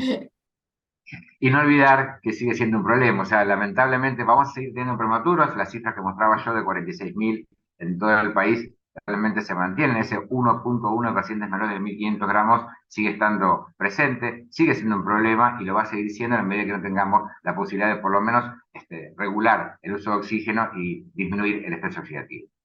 Muchas gracias. Bueno, muchísimas gracias, Gastón. Hay algunos mensajes que si querés los leemos luego Como cuando termine yo y vemos y si hay preguntas. Si querés dejar de compartir, así puedo... Ahí está, listo. Muy bien, a ver, yo acá voy con... ¿se ve bien? ¿Ahí se ve bien? Ahí, todavía no. Todavía no. Ah, muy bien. ¿Ahí? ¿Ahora? Ahora sí. Bueno, muy bien. Sumado a todo lo que dijo Gastón, y siempre nosotros desde que iniciamos el grupo ROP en el año 2003, hablamos siempre del control del oxígeno como una de las cosas que más puede impactar en lo que es la reducción de la retinopatía del prematuro. De todas formas, debemos marcar que la retinopatía del prematuro es un indicador de calidad del cuidado neonatal y como tal nosotros lo tomamos, y por eso siempre tratamos de analizar los resultados de todo lo que recibe el grupo ROP de las 114 instituciones que reportan al programa para poder digamos, ayudar o poder alertar cuando este indicador no está dentro de los parámetros esperados para algunos servicios. Y como la retinopatía es un indicador de calidad del cuidado neonatal, estos son los datos 2022 del programa. Nosotros tenemos un porcentaje total de algún grado de ROP de 28.6 entre los menores de 1.500 gramos, y tenemos un 8.6 de formas graves de retinopatía, que muchas se concentran en algunas instituciones. Y otra cosa que también nosotros debemos, como indicador de calidad, es la presencia de retinopatía en aquellos niños que son inusuales, que son mayores de 1.500 o mayores de 32 semanas y que desarrollan retinopatía del prematuro. Cuando nosotros hablamos de este indicador de calidad, ¿a dónde nosotros teníamos que apuntar? Si ustedes ven este trabajo que es de un análisis que se hizo en Estados Unidos en menores de 32 semanas y en menores de 1.500 gramos, analizaron 818.945 neonatos del 2002 al 2017, y el porcentaje global de retinopatía fue el 17.5, distinto del 28.6 que tenemos nosotros, y un porcentaje de ROP de 2.8 contra el 8.6 que tenemos. Y como verán, en este estudio también hay un incremento de la retinopatía porque incrementa la sobrevida, o sea, si hay aumento de sobrevida, por ahí aparecen casos. Entonces, siempre nos estamos comparando con los lugares que nos va mejor. En nuestro país, obviamente, tenemos alguna heterogeneidad y hay lugares que tienen resultados muy parecidos a estos y otros que hacemos todo lo posible para mejorar, y tiene que ver con como un indicador de calidad la retinopatía, y que nos alerta permanentemente en qué cosas debemos mejorar. Como vimos al principio de la mañana, el tema de las extracciones, ahora estamos hablando del oxígeno, pero si ustedes ven, por ejemplo, en este estudio también, que es la sobrevida de recién nacido, está publicado en el año 2020, para la sobrevida con menos ROP severa, hay varias cosas que tenemos que enfocar, y como ven, en primer lugar está el mejor control del oxígeno, con una óptima administración, con uso de métodos menos invasivos y con el uso de surfactante también. Aparece como dije recién, lo que vimos al principio es menor exposición a productos sanguíneos, y esto empieza con la disminución de toma de muestra de sangre, con una política restrictiva de las transfusiones y con el uso efectivo de luminoterapia también. Fíjense que también se habló de la nutrición y de la lactancia materna precoz y el uso de leche de madre, y también el uso de fortificadores. Las infecciones son otro factor de riesgo también, entonces esto requiere un estricto control en todos los aspectos del cuidado, y un buen cuidado para el neurodesarrollo. Si ustedes verán, por segundo año consecutivo, el lema de la semana de prematuro este año tiene que ver con la presencia de los padres y el contacto piel a piel. Entonces, el hacer contacto piel a piel y padres involucrados en el cuidado y la prevención del estrés y el dolor, todo eso traduce en que los niños estén más estables y disminuyan los requerimientos de oxígeno. Entonces, esta primera parte quería compartir eso de que todos los cuidados influyen. Siempre recuerdo a Ernesto que dijo, si no trabajamos en el oxígeno, por más que hagamos los otros cuidados, no vamos a disminuir la retinopatía, pero si solo trabajamos en el oxígeno y no trabajamos en el resto de los cuidados, también los datos de retinopatía no van a ser favorables. Entonces, con respecto al oxígeno, me voy a enfocar en tres aspectos. Es la indicación, la administración y la monitorización del oxígeno, y después, que son, digamos, son los tres aspectos claves de cómo evitar el daño por estrés oxidativo, como decía Gastón recién, evitar que los recién nacidos estén hiperóxicos o hipóxicos, ¿no? Que son las dos cuestiones que tenemos que controlar. Con respecto a las indicaciones, y acá cito dos artículos también, el objetivo de la oxigenoterapia es no utilizar muy poco oxígeno para evitar la hipoxemia, pero tampoco utilizar demasiado oxígeno para evitar la hiperoxemia y la toxicidad resultante del oxígeno. Y a medida que dice Substad y Stensvold en ese editorial del Acta Pediátrica del 2019, a medida que se desarrolla la comprensión sobre la toxicidad del oxígeno en los bebés prematuros, evitar la hiperoxia y los eventos hipóxicos se convirtió en una elección entre dos males. O sea que la indicación de oxígeno es una indicación médica, pero que tiene todos estos condicionantes que estoy mencionando ahora, ¿no? Cómo mantener ese equilibrio, sobre todo en los recién nacidos más prematuros y en los más inestables o con mayor complejidad. Esto se convierte en todo un desafío en las unidades de neonatología.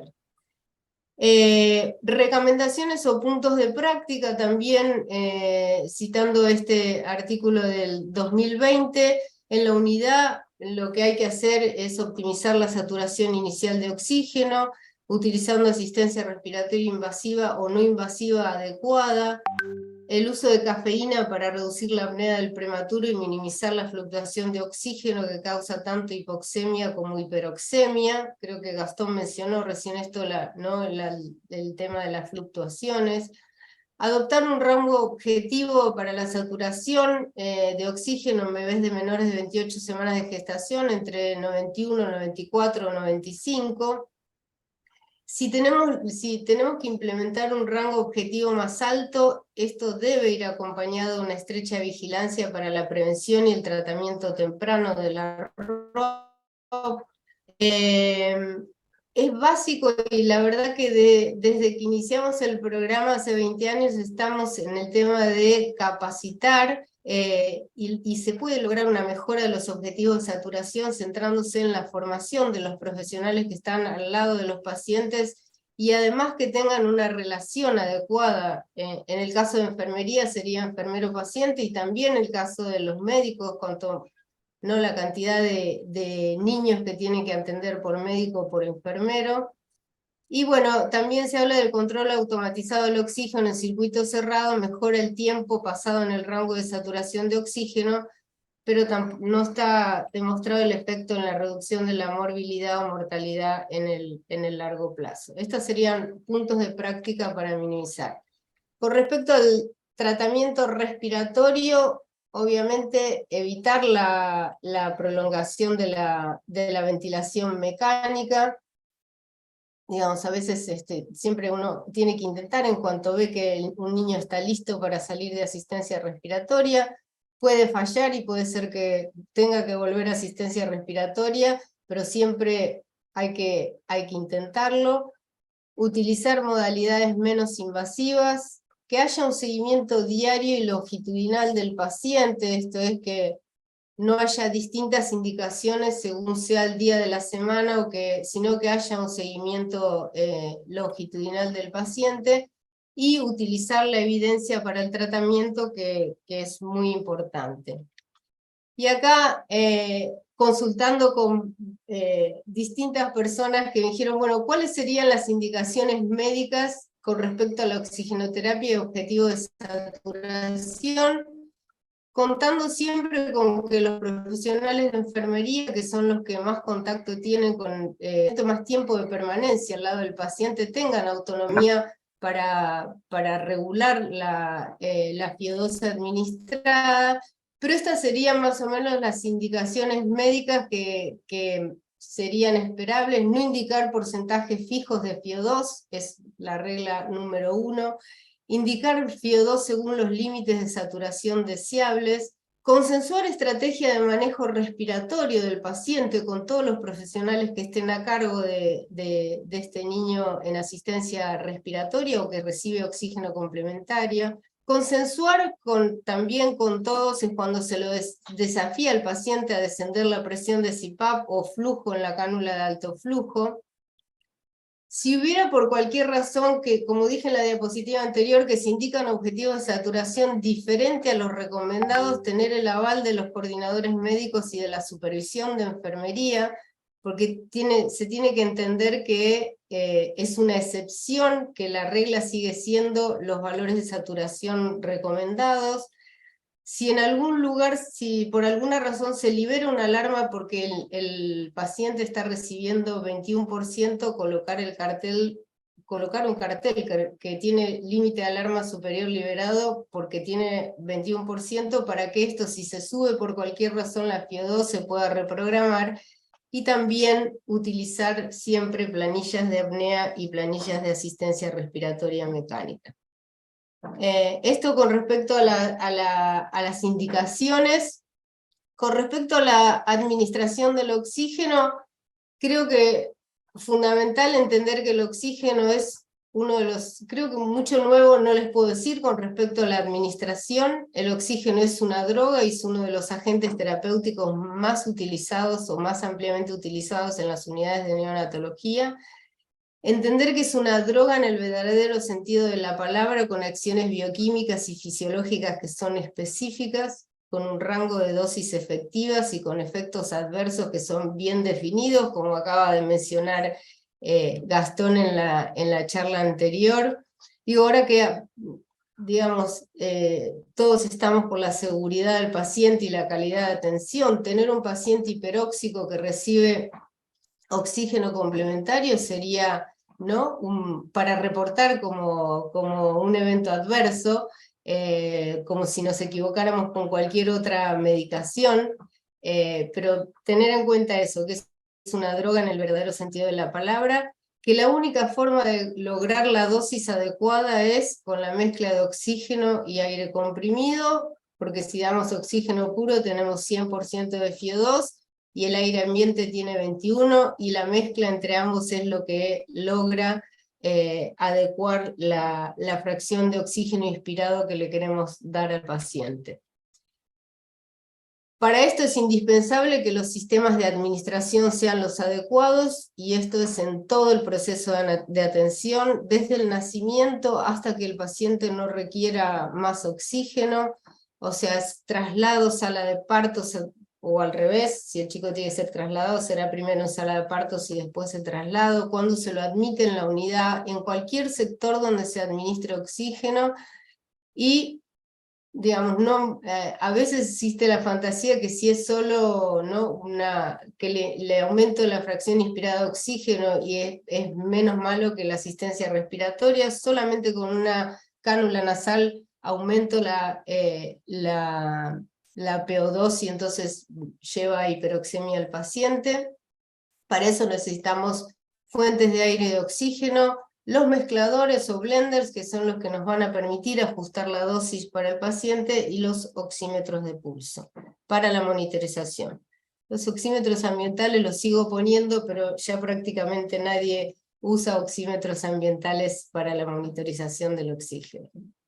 Bueno, estas son las recomendaciones que siempre se dan, tanto en la guía de práctica clínica como el momento de la pesquisa y la saturación adecuada de oxígeno para los recién nacidos.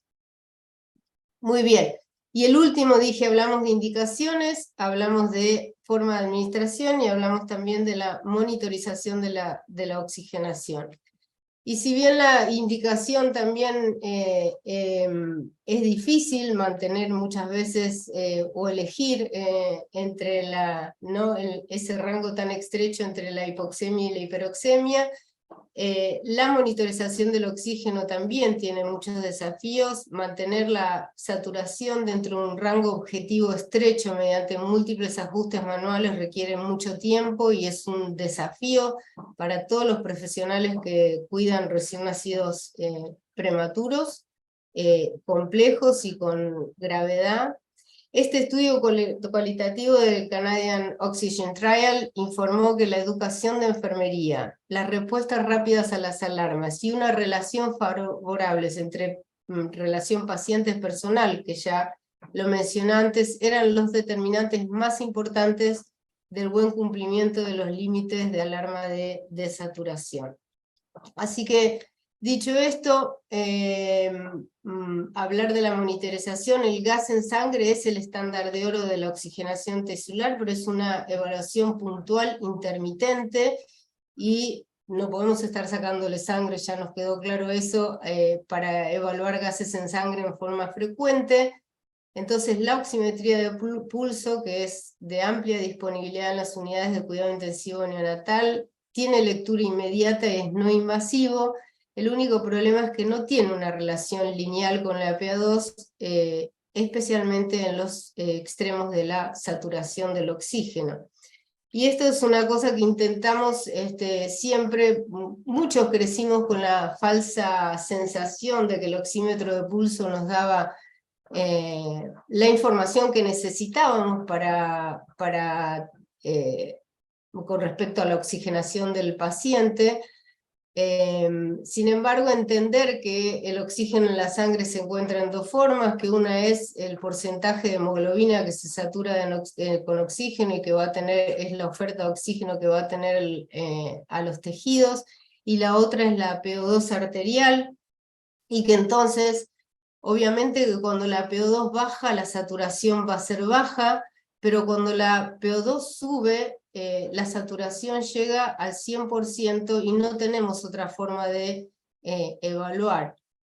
Entonces esto, por ahí es en lo que más nos hemos dedicado a entender qué información nos da el oxímetro de pulso, por qué es malo tener o por qué no está bien tener un niño que recibe oxígeno complementario con 100% de saturación, porque lo único que estoy leyendo cuando tengo 100% de saturación es que la hemoglobina está completamente saturada y que la PO2 puede ser una PO2 normal o puede estar en 150, en 160 o 300 de PO2. Entonces, no permitiendo que la hemoglobina se sature completamente es que nos garantizamos que los niveles de PO2 estén dentro de los valores adecuados. Y este es el esfuerzo que hemos puesto siempre en tratar de que todos comprendamos, entendiendo las dificultades que planteé recién, que mantener la saturación dentro del rango adecuado, pero entender que el oxímetro de pulso nos da solo una parte de la información con respecto a la oxigenación del paciente. Bueno, la hemoglobina fetal funciona como proteína de transporte de oxígeno a los glóbulos rojos en los últimos 7 meses de gestación hasta los primeros 6 meses de vida postnatal. La hemoglobina fetal tiene una alta afinidad por el oxígeno, por lo tanto con menores PO2 tiene buena oferta de oxígeno, buena saturación. Esta se llama que la curva de disociación de la hemoglobina está inclinada hacia la izquierda, y en los recién nacidos pretérminos, los trastornos de gases en sangre los primeros 2 o 3 días de retinopatía severa a estos recién nacidos. Objetivos de oxigenación en pretérminos y la estabilización al nacer.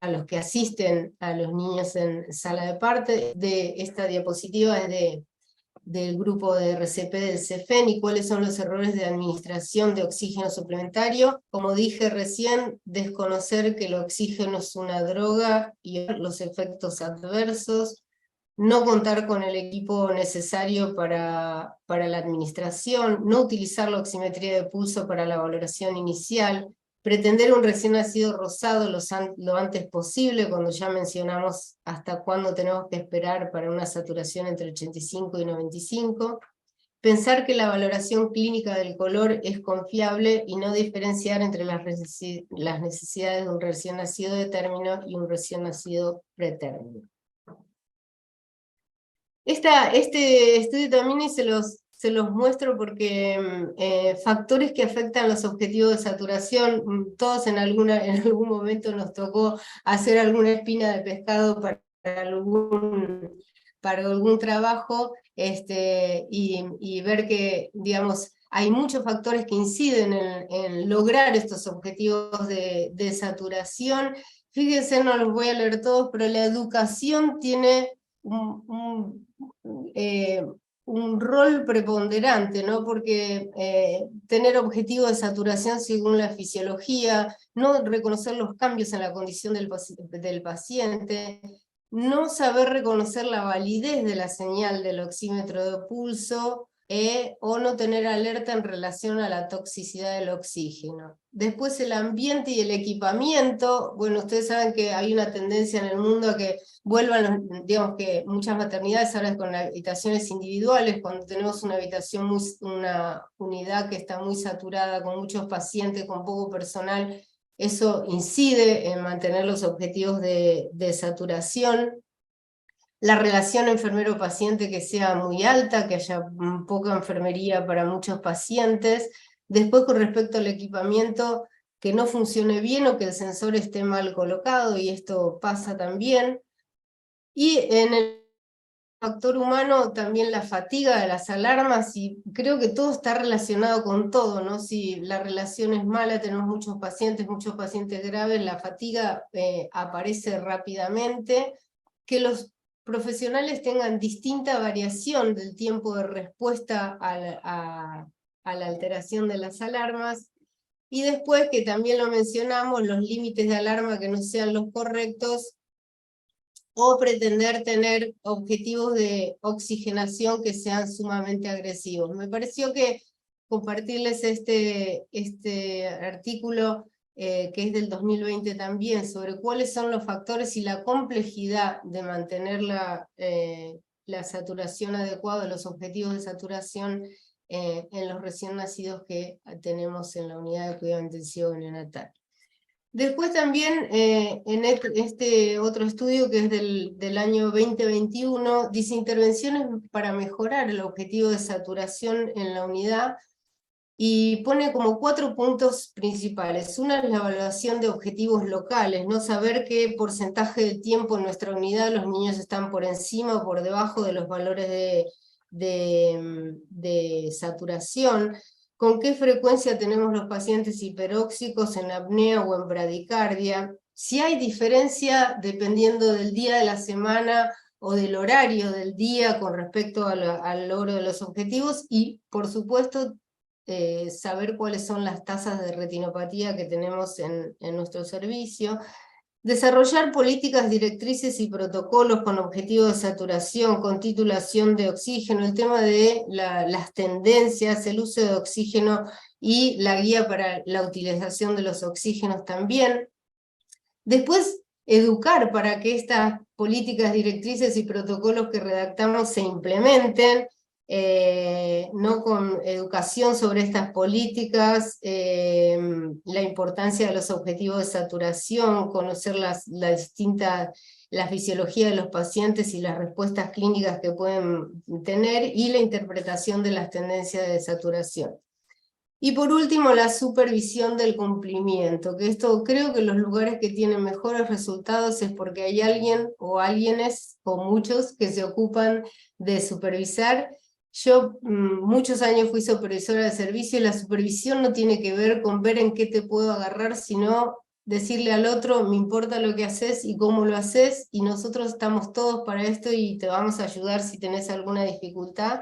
Entonces, sobre todo auditar el cumplimiento y la programación de las alarmas, y el análisis de las tendencias de saturometría. Entonces, esto creo que es más o menos evitar las fluctuaciones, considerar modificar otros aspectos del cuidado, si incrementamos volver rápidamente a la línea de base, y los objetivos de saturación pueden ser distintos para cada unidad.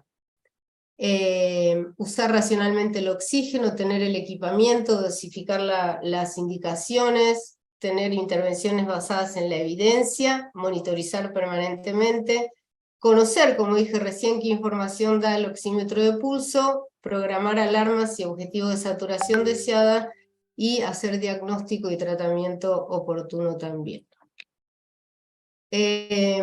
Siempre hablamos, ¿no?, de enfermería, tiene mucha responsabilidad porque está 24/7 al lado del paciente, pero la prevención es una responsabilidad de todo el equipo profesionales que trabajan en la unidad, y los padres tienen que ser vistos como socios del cuidado, y la comunicación es esencial entre equipo y con los padres. Bueno, y enfermería, mayor tiempo de cuidado y por eso más responsabilidad. Garantizar que el personal de reciente ingreso sea orientado, que haya talleres en forma continua o de capacitación, supervisión, que ya lo mencioné, y tener cultura de seguridad del paciente. Y respecto al ámbito de práctica, de las tres cosas que hay, tener un objetivo conjunto de calidad de atención y participar en el análisis de resultados. Es bastante frecuente que muchos de los profesionales que trabajan no tengan idea de si les está yendo bien o mal, y es fundamental difundir, digamos, compartir los datos de las unidades con todos los que trabajan en ello. Solo capacitar alcanza, no resuelve todos los problemas, pero ayuda, porque muchos pueden estar en relación con otros problemas de la práctica clínica de los productos o de los procedimientos del sistema. Podemos no tener los resultados esperados, y ya voy terminando, por equipamiento, porque no revisamos los procesos de atención, porque no nos basamos en los resultados para hacer modificaciones, por no tener profesionales suficientes en número y capacitación, por no permitir la presencia permanente de los padres, por no tener cultura de seguridad y calidad en la atención, y ámbitos de trabajo de no colaboración y equipo. ¿Sí? En resumen, ROP es un indicador de calidad de la atención neonatal, hay que utilizarlo para implementar procesos de mejora, establecer programas educativos continuos sobre el oxígeno, la toxicidad, la monitorización, las indicaciones y la forma de administración. Yo creo que esto debe ser dado con mucha frecuencia, y entonces casi como se da RCP en las instituciones que certifican frecuentemente, supervisar las buenas prácticas y la revisión de los protocolos. Y creo que con esto termino. Las estrategias son las de atención integral. Muchísimas gracias.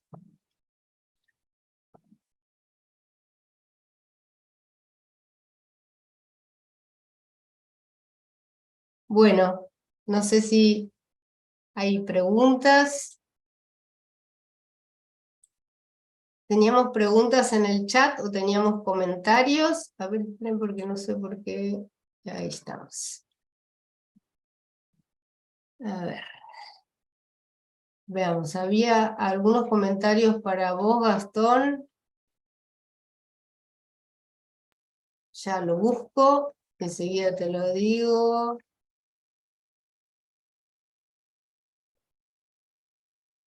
A ver, acá está. Ya los voy a encontrar.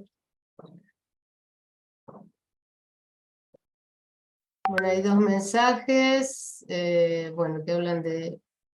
No sé si tienen comentarios, algún comentario o pregunta para las charlas que vieron recién. Quería encontrar...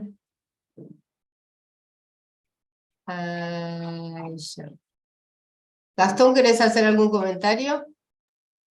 No, espero.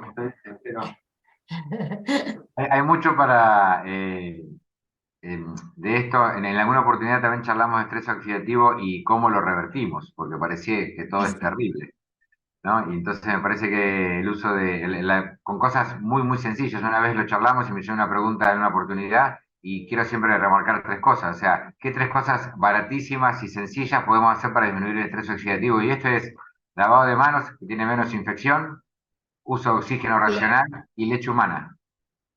O sea, con claro. esas tres cosas me parece que tenemos, no quiero decir solucionado el problema, pero por lo menos tenemos encaminado algo que parece tan drástico y no podemos regularlo, porque lamentablemente los prematuros no tienen la posibilidad de tener mecanismos antioxidantes eficientes, pero con esas tres cuestiones tan sencillas como el lavado de manos, leche humana y uso racional del oxígeno, podemos también charlar de Exacto. antibióticos si quisieran, pero me parece que tenemos tres o cuatro cosas muy sencillas y diarias que permiten contrarrestar un poco todo cuestión negativa referida a la morbilidad del estrés oxidativo.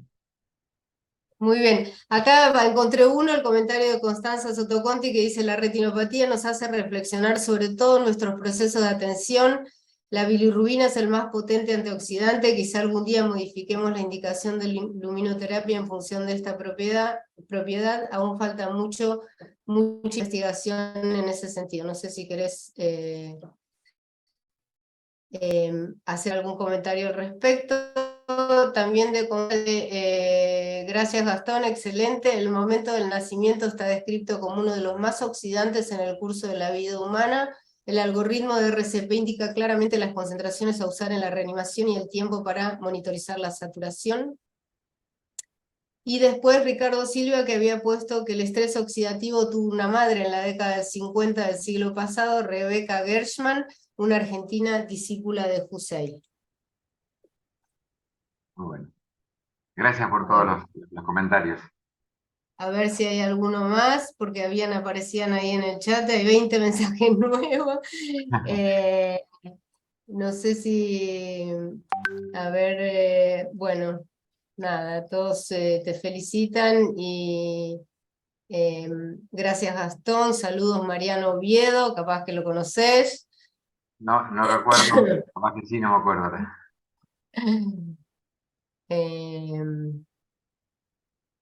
Bueno, repetir requerimiento de oxígeno en menores de 28 semanas. Están las recomendaciones del grupo ROP entre 89 y 94, si estás de acuerdo, y con 88 y 95 de Banco. límites de alarma inferior y superior.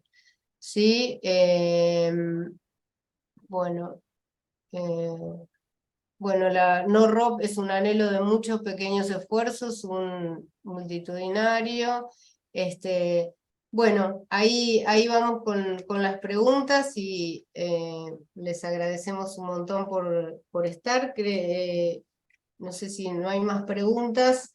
Estamos ya a 10 minutos, en 10 minutos iniciamos la conferencia, así que si quieren, los que quieran ir a servirse un café o calentar agua para el mate, y a las 11 nos encontramos para la ceremonia inaugural. Ya está la doctora Virginia Zanutic, que es la vicepresidenta del Consejo Argentino de Oftalmología, así que Esperamos 10 minutitos porque tienen que venir las autoridades del Ministerio de Salud de la Nación. Gracias, doctora, por estar.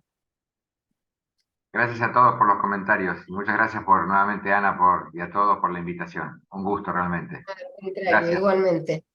Gracias a vos, Gastón. Gracias.